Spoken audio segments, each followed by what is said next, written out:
Hey friends, welcome to the Amazing Entrepreneurs Club today. I'm really excited to welcome this week's guest, Sonya LaRae.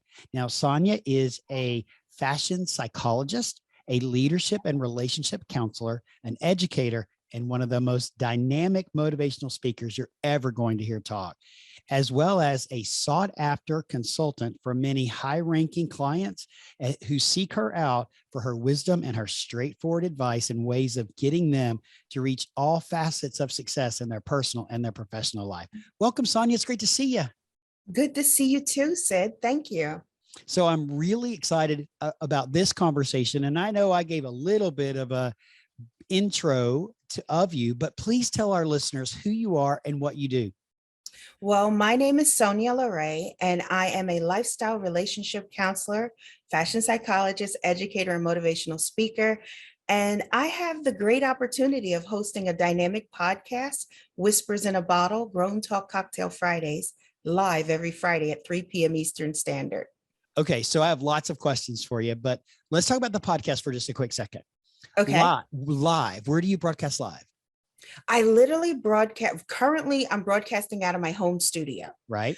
So it comes out of here, and we have a great team that kind of works behind the scenes with me. Mm-hmm. And we're on Blog Talk Radio, and we do this live, and we have a great time. And it's really going deep into topics that are really tapping into people.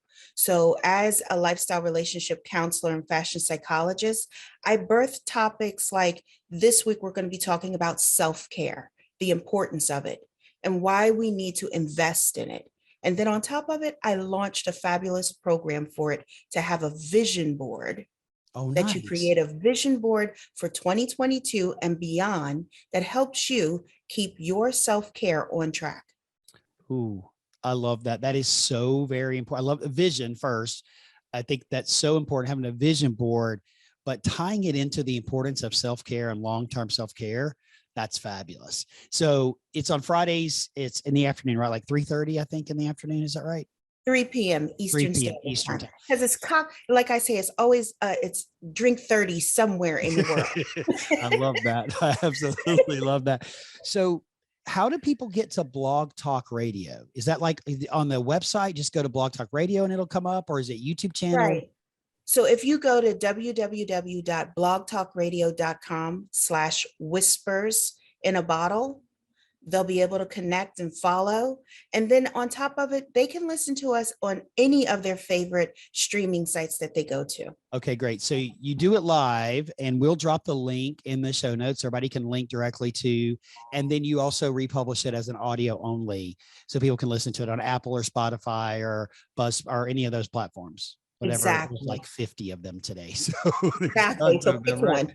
That's what I tell. That's right. I pick one. Pick one. And if we're not there, email us and we'll get over there too. That's right. We'll get there too. Oh my goodness. So I want to go back for just a minute, and I would really like for you to explain fashion psychologist. What does that mean? So basically what it is that I really am teaching people with regards to the overconsumption of fashion and really understanding their body type as far as it goes. I work really deeply with people that are having issues with body dysmorphia. And it doesn't mean that you have to be plus size to have this or even to be petite. Even men suffer from body dysmorphia. Mm-hmm. So really educating them and really teaching them about color theory, how it affects your mood, how it even influences the way that you feel and eat even. So it's in depth. It's more than just I get to style you, but it's more in depth where I'm creating more of your signature brand and helping you to not have that overconsumption and then that waste, because the biggest thing is sustainability and really having the resources of our planet being taken care of and nurtured. So even, I'm sorry. No, you go. So even like when they're getting rid of their clothes, I'm teaching them how to upcycle or even to recycle so others can get a benefit from their wardrobe. Oh, that's so important. I really like that. But there's something that you just said that I think is very important that I think anybody listening can identify.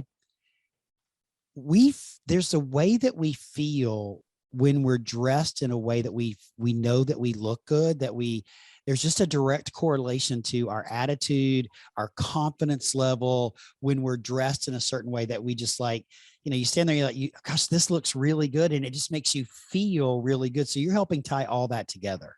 Exactly. And I even help people because it's so funny. I say, well, what is your wardrobe saying behind your back? You know? Don't ask my wardrobe. Okay. Don't ask my wardrobe. And so many people are so like shocked when I tell them about themselves. Like I can tell you a lot about yourself within 5 minutes of meeting you and Mhm. even seeing what you're dressed in and what you're wearing to even the bag that you're carrying.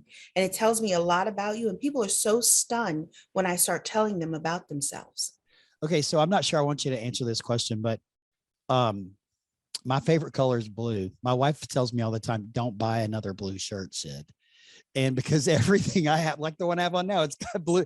Literally, I go into my closet and it's like blue, blue, blue, and blue. And I'm like, I've got a problem with blue. So I buy way too much. Well, you know what? With the color blue, this is the other thing. Blue is a very successful color. It's much like how green is. Green brings forth money and riches, where blue is more of a success color, as well as bringing that calm and a breeze of that air. And so it's kind of a free spirit. And I believe that's how you are. You're more of a free spirited person. You're kind of laid back and you kind of do it to your own rhythm and how you want to carry on in your life. Mhm. And so that color is significant for you because of how you move and how you kind of go through and how you want people to perceive you. You're kind of open, as I say. Yes. And that's a great point. And everything that you said, I identify with. But I do think it's so interesting that there is a science behind color and that it has a meaning and even to the way we feel and the way we act. And there's a reason why we migrate to certain colors. So I think that's fascinating. And I want to hear a little bit about how you got into this because you have a fascinating story. So give us a little bit of an insight of like, tell us about your journey a little bit and how you started your business and the name of your business too, please.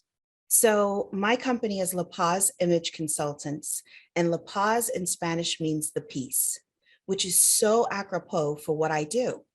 Because if you think about it, if your wardrobe, if your lifestyle, your relationship is all hectic and chaotic, you don't have peace.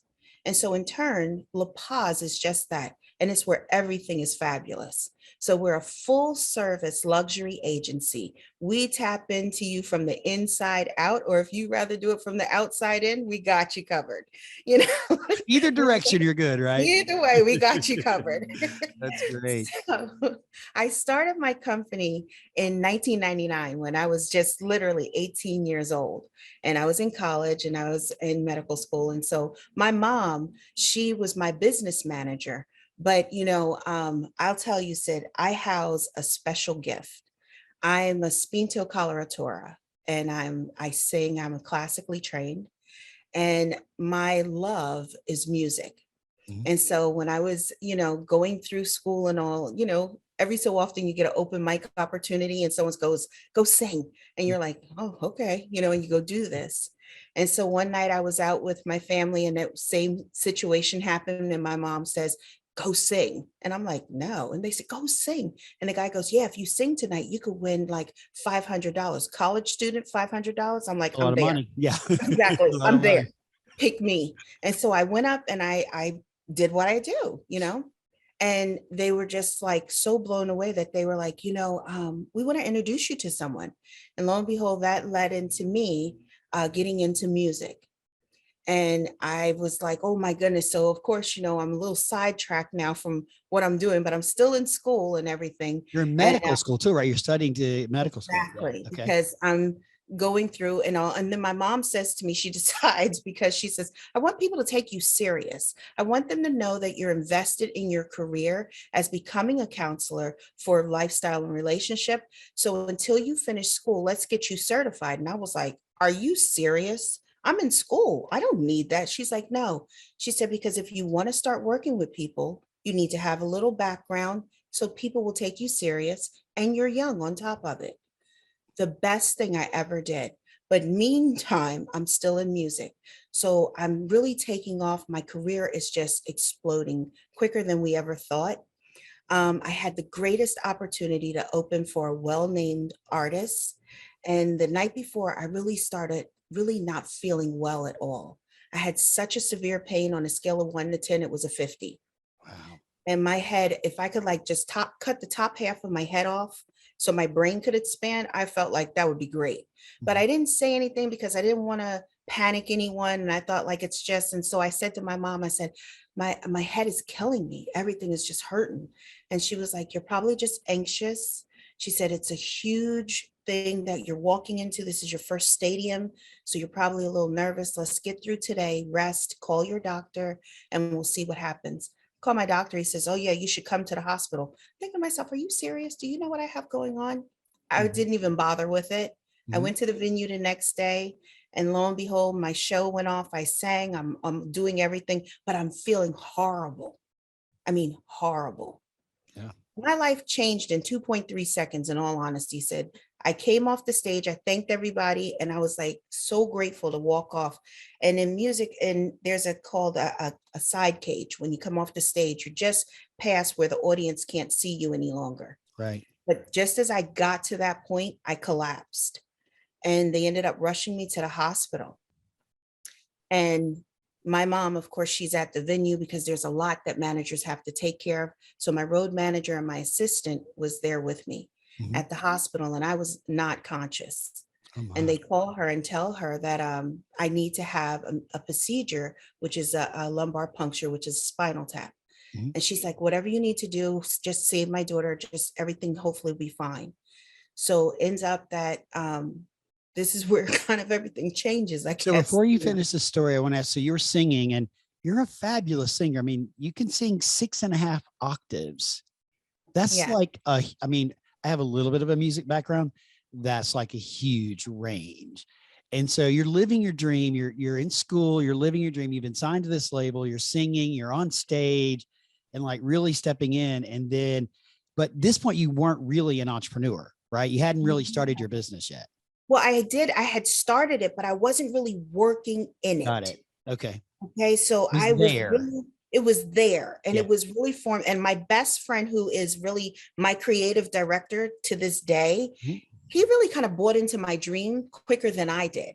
Oh, So let's sure. be grateful for Nelson. Yeah.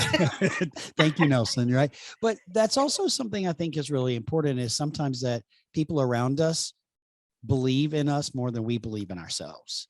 And we Yeah. need that in order to believe in ourselves, in order to push forward and to reach for our dreams. So you'd come off stage, you'd collapse, go to the hospital, you need a spinal tap. They call your mom. She's like, do whatever. And this is where the story really gets real. So tell us what happened next. So it ended up that I woke up and I didn't even realize that was, just waking up 2 days past when this happened. And when I woke up, the doctors are there and they're asking me, can I feel this? Do I feel this? And I don't really, but I'm thinking like they must, maybe whatever happened, I probably must have struck my head or something. And they probably had me just kind of secured because I just was like, I realized like I could look to look at them and everything. And they was like, can you feel this? And I was like, no. He's like, okay, no problem. They put me back under, which believe it or not, I didn't realize that either because Mm, you don't. yeah. And so they put you back under. And when they woke me again, it was now 5 days later. Wow. And so they're going through the process again, asking me, can I feel this? Can I feel that? And I was like, no. And so they said, we have something really, we have to tell you. And my mom was standing just behind the doctor and her eyes were like filled with tears. And I'm looking at her like, and I'm thinking to myself, what did I do to myself? Right. Right. Yeah. That's what Yeah. I'm Like what thinking. did, Like, what yeah. did I do to myself? And so he says, well, one of our lead residents, he said, he didn't wait for me. I'm his attending physician.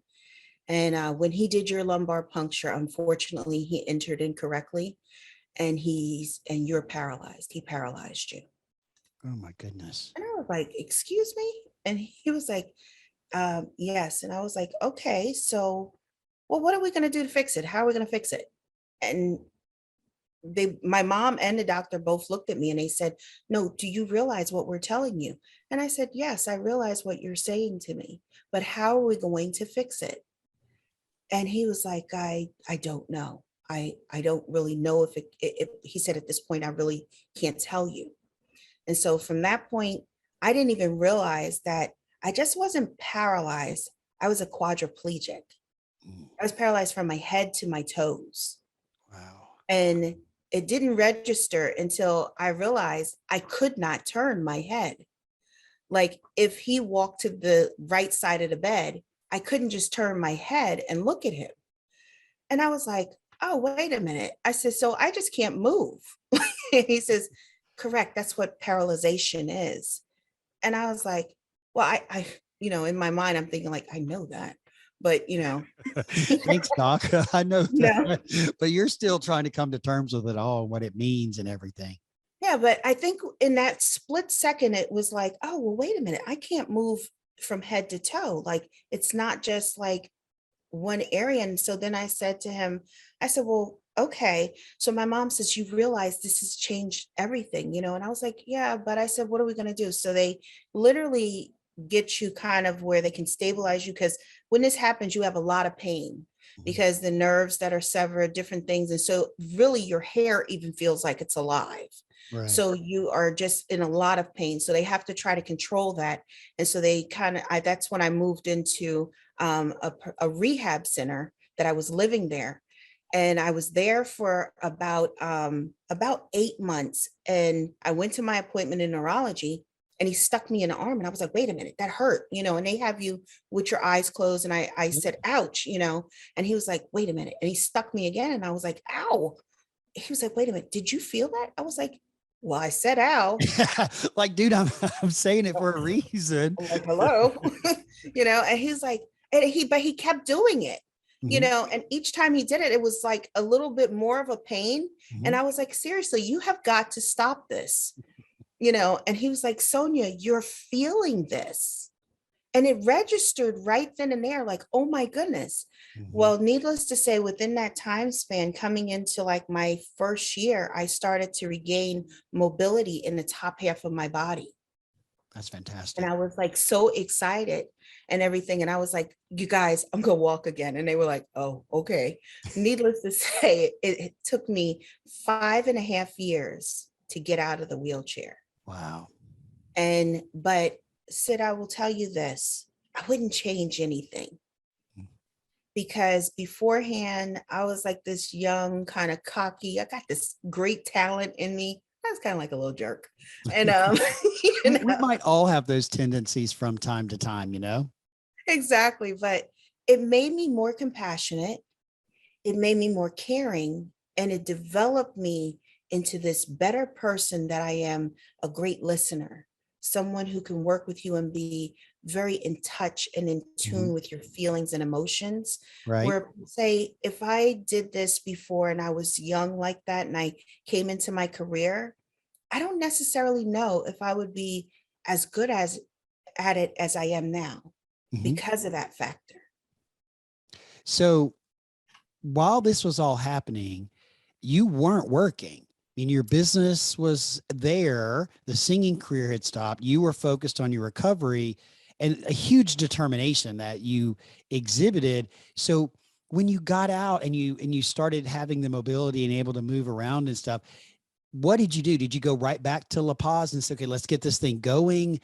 I mean, tell us about that Well, journey a little bit. Well, let me just tell you. So I went to LaPaz while I was in the wheelchair Okay. because my mom says, well, look, your life is just over. And I was like, wait a minute, my life isn't over. I'm not dead. I said, yes, it's different now. I said, but I established a company. I have a company. Mm-hmm. I have a brand. I said, what am I doing with it? All And great she was like, questions. Yeah. well, that's true. She's like, that is true. I said, so look, you're my manager. Let's manage me, and she looked at me and she said, you know what? We're going to tell your story. And I was like, what story? And she said, this story. Mm-hmm. Because he said, the other thing that people don't understand is I didn't sue the doctor that did this because I felt like, how am I going to sue this young doctor who was just as cocky and arrogant as I was and ruin his life and Mm-hmm. change his life in such a blink of an eye. Needless to say, he and I are really good friends to this day, and he works with patients that have unfortunately gone through something very similar.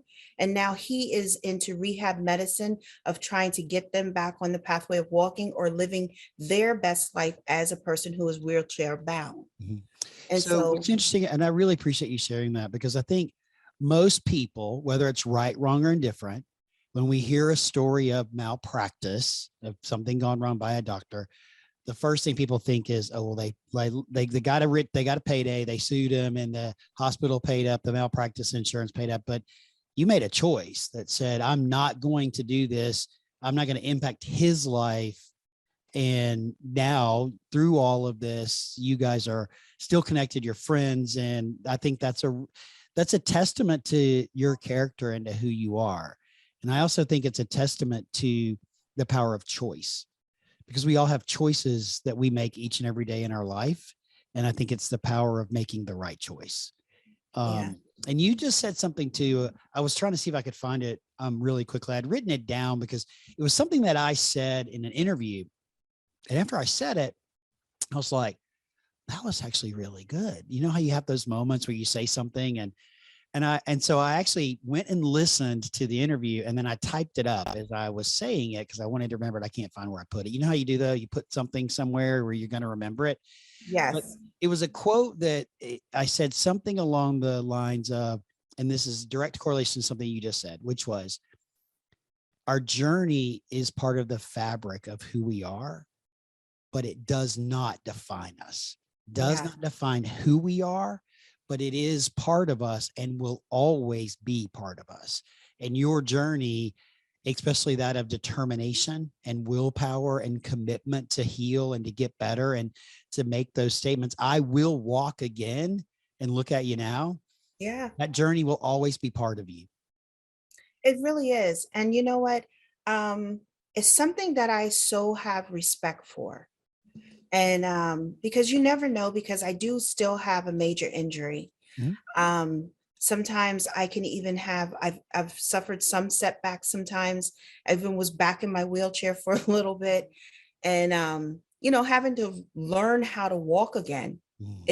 it's a challenge. People take it for granted, but it is really a challenge and it's a gift to us. Mhm. And so, in terms, what happens is it impacts you in a way that really makes you realize that gratitude is everything. And I can tell you that's huge in my life.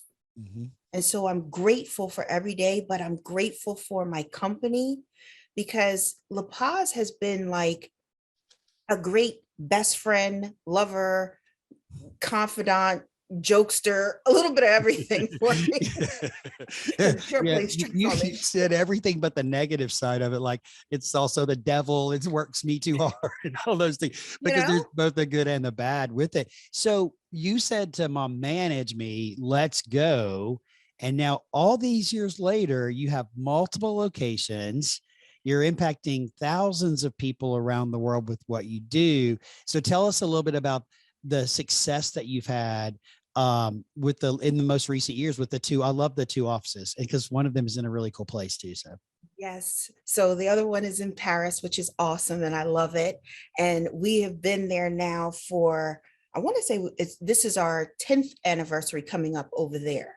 that's So fantastic. which is exciting. Mhm. And it's been a challenge too, because a lot of times when you have growing pains, and I tell people in business, it's just like when you go through it as you're growing in life, there are pains that are there because there's learning curves that you have to learn, the way that you have the etiquette of certain things that we don't have here in the States. So, how we do business is a lot different than how we do business here. Mhm. And so it's exciting too. I have some major goals that I've set for coming year and everything. And as you know, I'm trying to take it even into Australia. That's So awesome. that's my goal. And we've opened up a window virtually to our Australian clients, and they're starting to fill. And so it's great because now they're resonating with us and we're resonating with them.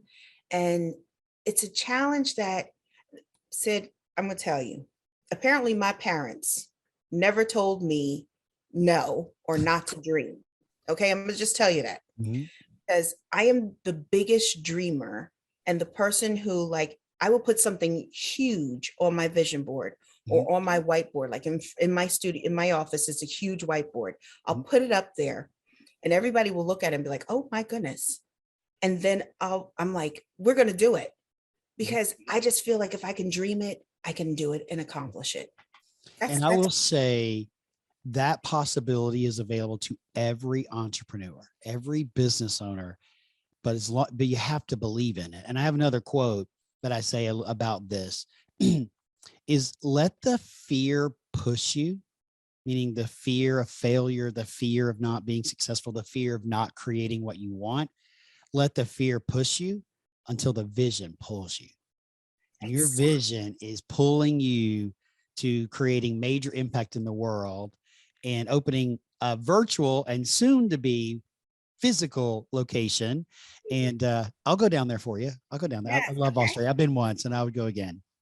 Definitely. Definitely. So let me ask you a couple of questions. What made you want to be an entrepreneur? What was the thing that said, hey, I want to be an entrepreneur, especially at an early age, because you started really young? Well, I'm gonna tell you. So my background is a little different. So I have two parents that are like really cool. So my dad was in Latin music. He was well-known Latin musician, bassist. So, you know, kind of that open-minded, kind of free spirit. Then my mom was a hippie. And she worked for CBS television as one of the first women of color to edit their script for Face the Nation. And so for me, you know, I was kind of raised in this kind of like expand your mind, be open, do different things, try different things. And so with that kind of a personality, you don't necessarily see yourself working for someone, you know? Yep. And I never really wanted to work for anyone. And so I just knew that I wanted to do something. And so going through medical school, I knew like, you know, all right, so I'll probably have to work with some practice or something like that. But it was so many people that were tapping into me at the school and abroad, and even people that were friends with my mother that was much older than me were tapping into me. I started thinking like, I could do this myself. Like, I don't need anyone, you know, I could do this. And I go to my best friend and I say to him, what if I started my own company? He's like, I'll work for you if you start it. Well, that right there is affirmation enough that you needed to start it. If your best friend says, sign me up, I'll work for you. That's awesome. And then you're off to the races and look at what you've created in these. It seems like a long time, but also it goes by really, really fast, and it's not a long time. So I want to move to the next section. Okay. I got some questions for you. So these are like some questions that I ask every guest that comes on. I call them the power of three. Okay. So I think you've talked about this already, and I would be curious if there was something else as the answer to this question as I'm prepping this. Okay. So what's been your biggest challenge and how did you overcome it? I mean, you talked about a life-changing challenge. So what would be, if you had to say another one, Sonya, what would it be? I'm going to tell you this. The biggest challenge that I've had is losing my mom in March, because she is such an incredible part of my life and my business. So it becomes like you have that person that backs you, like you're this kid that kind of dreams kind of big, and you have that person that kind of like gives you that seal of approval on you. Like, go on, kid, you got this. So now it's pivoted so much that it's me. And so right now I think like, and I would tell even entrepreneurs that are in this situation, don't second guess yourself. Because the biggest thing you'll ever do is second guess yourself, because you'll make yourself lose out on an opportunity. And so I'm really trusting Sonya. That's the biggest thing right now. So that is such a powerful statement.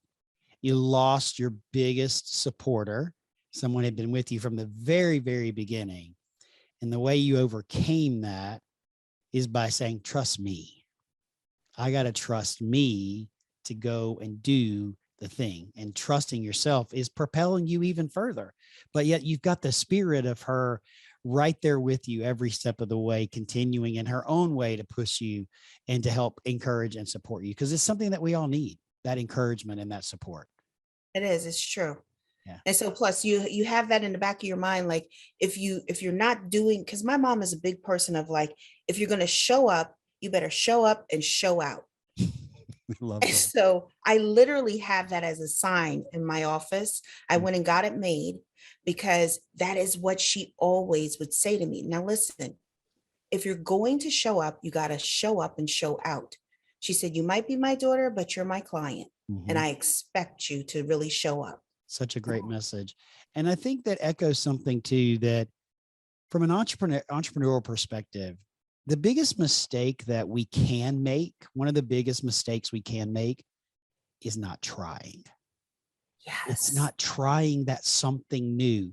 It's, not trying that new line of business or that new program or that new product, because if it doesn't work out exactly the way we wanted it to work out, we at least learned something through the process, and we became better and we grew because of it. We didn't get the result we wanted, but we became a better entrepreneur or a better person, and we've been impacted in a positive way. But we stop ourselves by fear. We stop ourselves by the fear of what might happen or what happens if we don't make it. That makes sense?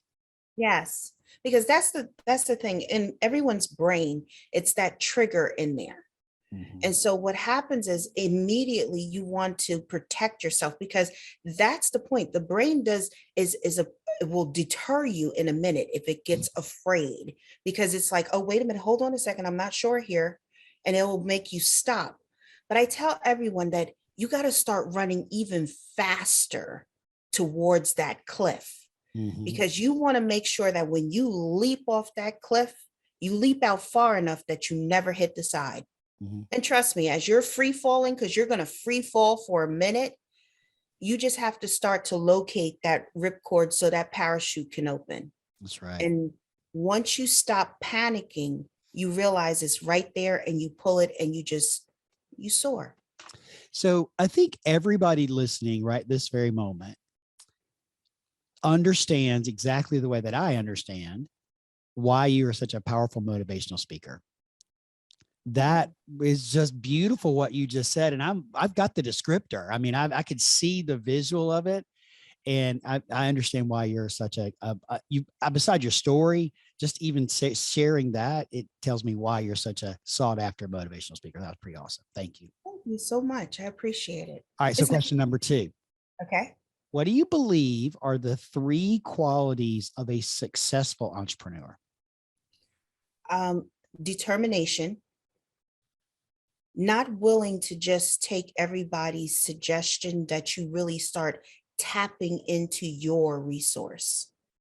Because a lot of times what happens with entrepreneurs, they get sidetracked by everybody else and they start to mimic it instead of being authentic. And that's one of the biggest problems. And then the other one is that you have to be willing to be uncomfortable in discomfort. And you got to be almost comfortable in discomfort to even have that ability to be an entrepreneur. Yeah, those are all 3 really, really good qualities in the way you described them too. So I'm going to recap them: determination, authenticity, and be comfortable with being uncomfortable. Exactly. That's awesome. Thank you for sharing that. All right. So let's move on to the next section. Okay. Provide, based on your experience, 3 tips to entrepreneurs. What would you say if an entrepreneur comes up to you and ask you for advice? What 3 tips would you give them to help them be more successful? So first and foremost, really be clear about what your purpose is. Know what your purpose is. Definitely tap into that more than anything. And sometimes by doing that, that means that you have to sit quietly with yourself so you can really identify it and shut the noise off, because that is something that's going to drive you mad, is the noise. I just told you about the biggest thing too is self-care. As entrepreneurs, you are going to be burning the candle at both ends and then sometimes even down the middle. Yes, ma'am. I can identify with that emotion. Absolutely. But I'll add to the, I mean, first off, I love clarity of purpose. Clarity is such a powerful thing, especially when it is aligned with your purpose. Okay. But the self-care part, most people think about the physical aspect of self-care. And like, I need to eat right, I need to exercise, I need to drink lots of water. To me, and I see you shaking your head. So for me, to me, self-care is both physical, mental, and emotional self-care. And spiritual. Oh, and spiritual. Oh, thank you And for adding that. spiritual. Yes. Because this is the thing. A lot of times when we don't have those core, that's the core. Mm-hmm. Everything else, like your health, of course, but that's the core. Mental, emotional, physical, and spiritual is the core. Mm-hmm. So if your core is not strong, and I can speak on this from being in a wheelchair, Yep, you sure can. you know, and that core is everything. It keeps you moving. It helps you to sit up. It keeps your posture. It helps your neck to be aligned. Mm-hmm. So if your core is not solid as an entrepreneur, you're going to fail. And there's going to be fractures that are going to start to weaken, and you're going to see your business is not as strong as you think it is. So I Such would a powerful tip. focus on that core. All right. So clarity of purpose, self-care. What would be the third tip? Third one would be have fun. Have fun. Because you got to celebrate each moment. And if you don't, you're going to miss it, and you're not going to have it there to even kind of play it back. I can remember the first check that I got into LaPaz. Matter of fact, I even have a copy of it. Mm-hmm. You would think like I had millions of dollars on that first check. But it was, I get it. It was huge because it was mine, and it birthed this beautiful thing that I have now. Mm-hmm. Don't take it for granted. Enjoy it and laugh at yourself a little bit. Laugh at yourself, because you're going to make some silly mistakes during I'm going to identify with that too. I'm raising my hand on that one too. Because we do make some really silly mistakes along the way. And laughter is such a great medicine for so many different things and so many different reasons. But I absolutely, if you're watching on YouTube, you saw me stop, like in the video, you saw me stop when she said, have fun. Because it is so important, and it's not a tip that I've heard, but it really is. We need to have fun along this journey. There's a sign hanging up right here. You can't see it, Sonya, but there's a sign hanging up right here that says, find joy in the journey.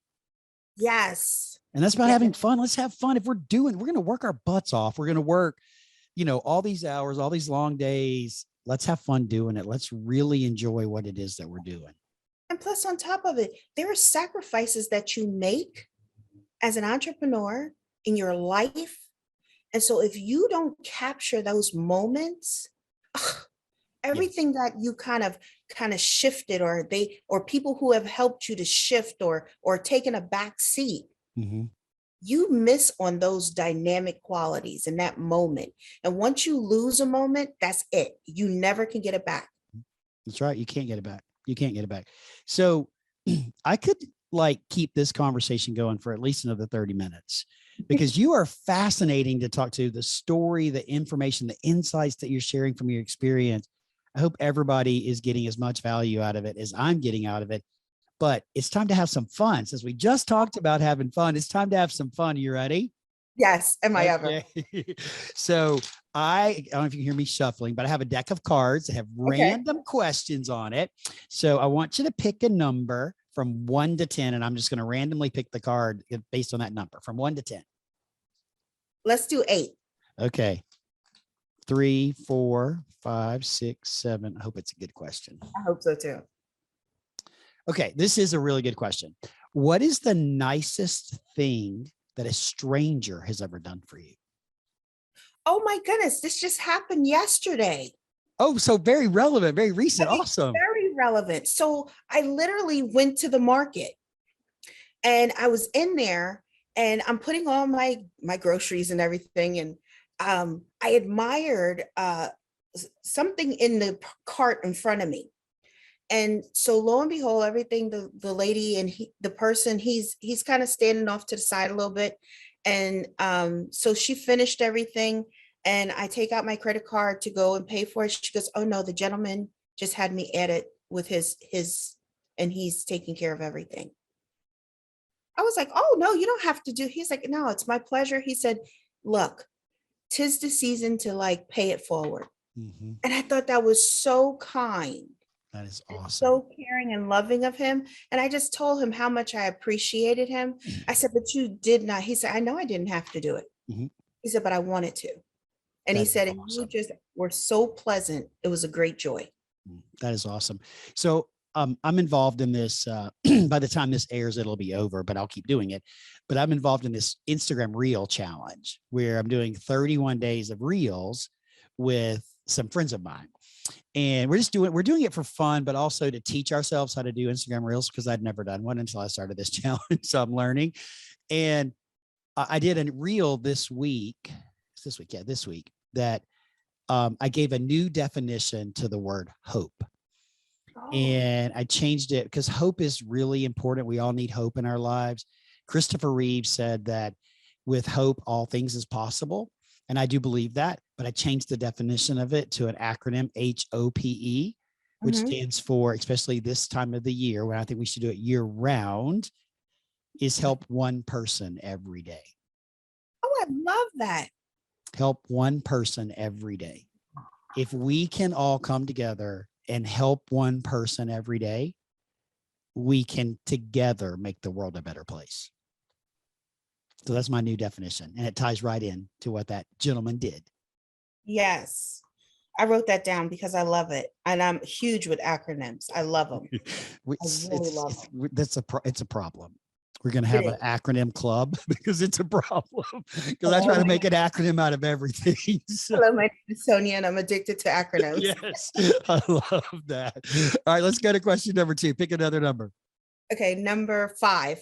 1, 2, 3, 4, 5. Okay. This is a good one too. This is going to tap your childhood memory. Okay. Okay. What's the one thing that you begged your parents for as a kid and that they finally gave it to you? My skateboard. Okay. So you begged them for, why wouldn't they give you the skateboard? Did they ever tell you why they wouldn't give it to you? Yeah, because my mom was like, you're a girl, you can't have nicked up knees. That's why. Latin Oh American my girls God. cannot have like beat up knees and busted legs. You gotta This coming from a hippie too. Like you can't have beat up knees. exactly. You can't have beat up knees. You're a girl. And I was like, that's nothing to do with anything. Oh, that's so great. So, My mode of transportation. I absolutely love it. I'm curious though. Have you ever tried to ride a skateboard as an adult? Oh, no, not since I got out the Sure. wheelchair Yep. because they told me I can't do no falling. Yep. Yep. But I have taught my daughter how to ride one. Oh, how's she doing? She's doing well, she's doing better than she was, like literally. I don't know how it's going to be because of COVID, but she was getting pretty good. But now it's like, So, um, we bought my kid's skateboard a few years ago. I just would not advise for anyone over the age of 40 to get on a skateboard unless you have a really strong core that's got lots of good balance, because it's not fun when you fall off of a skateboard. So no. And it's not forgiving either. no, it's not. Oh my gosh, it's not. Every bone in your body hurts when you fall. Oh my goodness. Kind of like jolts, and it's like it just kind of shakes you like that. This your body going, hey, you're too old for this, dude. Leave it to the kids. You don't have vitamin D like that. That's so true. All right, last question. Pick a number. Let's get a good number. Let's go with number 10. Does Okay. anyone pick 10? No one has picked 10. 2, I'm gonna 3, do 10. 4, 5, 6, 7, 8, 9, 10. Oh, this is a good one. What gives you butterflies in your stomach? My husband. Oh, that's nice. That's nice. How long have you been married? We've been married 13 years. Congratulations. I'm telling you, that man, he could just, sometimes I get so like excited, like to see him, or if he's like, if I'm doing something, I speak in front of thousands of people. But if he comes, I notice like I have that little like, you know, that excitement in me, like, oh, but Oh, that's that's fantastic. that is. So, Sonya, I really appreciate you joining me today and sharing all this amazing insight, having a little bit of fun with me with the random questions. Your tips were amazing. Your story is so motivational. And I really appreciate you being here with me today. If our community would like to get in touch with you, what is the best way for them to do that? Oh my goodness, there's a couple of best ways. So look, I'm on Instagram and they can find me at LaPaz Imaging, Okay. or you can connect with me. If you're on Clubhouse, come over. Sid will tell you, come to Clubhouse, connect with me, follow me. I have a great club there called the Round Table of Intention, because Ooh. it has aim and purpose in every discussion. Or you can just visit our website, you know, come to our website at lapazimageconsultants.com. All right. Let So me, we're going to drop all of that in the show notes, a link to her Instagram account, her club on Clubhouse, as well as our Clubhouse profile and her website address. All will be in the show notes. So check it out and link over. If you do reach out to Sonya, please let her know that you listened to her here on the Amazing Entrepreneurs Club. And that's what connected you to her. Sonya, again, thank you so much for a very powerful and motivational conversation today. I appreciate you. thank you, Sid. And you know what? I appreciate you and that you're really bringing forth something that has positivity. It gives such great feedback to others, and it allows us as entrepreneurs to celebrate each other. And I like that. Well, thank you. You know, celebrating each other is important, but I'll also say, and I don't know that anybody listening has heard me say this. Maybe I've said it. I don't know if I have or not, but part of the reason why I do this podcast is to be sure that we're providing information, insights, and education and resources so that not a single entrepreneur gives up on their dream and that they keep going every day, because the world needs you. It needs your message. It needs your product. It needs your business. And I do this to hopefully prevent anybody from giving up on their dream and stopping. So that's why I do it. Oh, I love it. I'm a fan. I'm a total fan. Well, I'm a thank fan you. girl. Well, we met on Clubhouse. I enjoy hanging out with you on Clubhouse. I'm so glad I reached out to you and I'd heard your story, because this is a fantastic conversation. So I appreciate you being here. Appreciate everyone listening and joining us today. Go out there and make today great, and we'll see you next week. Take care, everyone.